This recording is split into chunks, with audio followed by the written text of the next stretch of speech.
আসসালামু আলাইকুম। সবাইকে সাবা রান্নাঘরের পক্ষ থেকে শুভেচ্ছা। দেশি মুরগির মাংস আলু দিয়ে পাতলা ঝোল করে রান্না করলেই কিন্তু খেতে বেশি ভালো লাগে। এভাবে রান্না করলে সবাই খেতে অনেক বেশি পছন্দও করবে। তাহলে চলুন আজকে মজাদার মুরগির মাংসের পাতলা ঝোল শেয়ার করি। প্রথমে আমি প্যান গরম হলে দিয়ে নিব 20 মিলির মতো সয়াবিন তেল। দিয়ে দিচ্ছি হাফ চা চামচ পরিমাণ হলুদের গুঁড়া আর কেটে রাখা আলুগুলো দিয়ে দিব। আলুগুলো যখন ভালোভাবে ভাজা হয়ে যাবে তখন আমি একটি পাত্রে উঠিয়ে নিব। যেহেতু এই প্যানে মাংস রান্না করব তাই আমি দিয়ে দিব আরও কিছু পরিমাণ তেল। দিয়ে দিব 1 কাপ পরিমাণ পেঁয়াজ কুচি।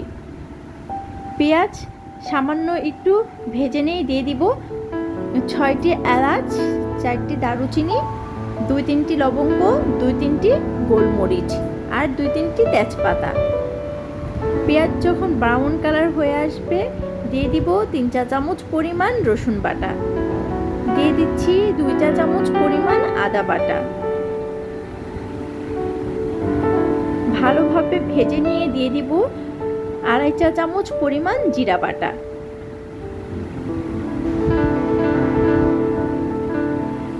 দিয়ে দিব 1.5 চা চামচ পরিমাণ হলুদের গুঁড়া,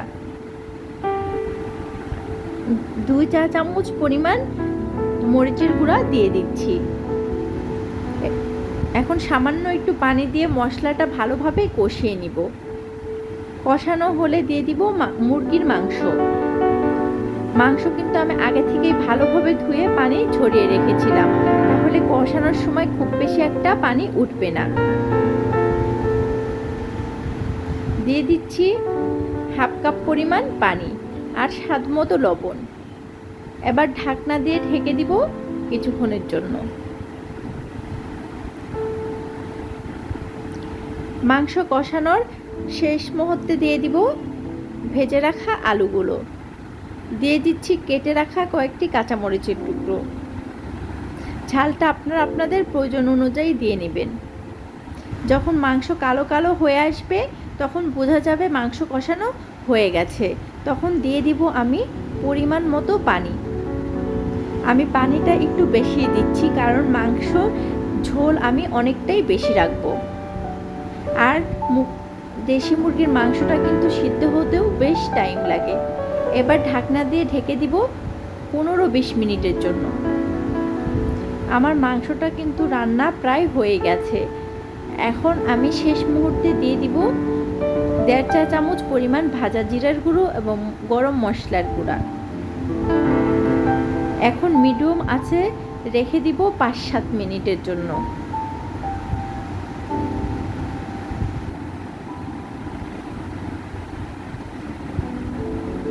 দেখুন আমার মাংসটা কিন্তু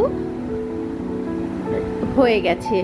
এইভাবে যদি মুরগির মাংসের পাতলা ঝোল রান্না করা হয় তাহলে কিন্তু খেতে অনেক বেশি ভালো লাগবে। আশা করি আমার ভিডিওটি আপনাদের ভালো লেগেছে।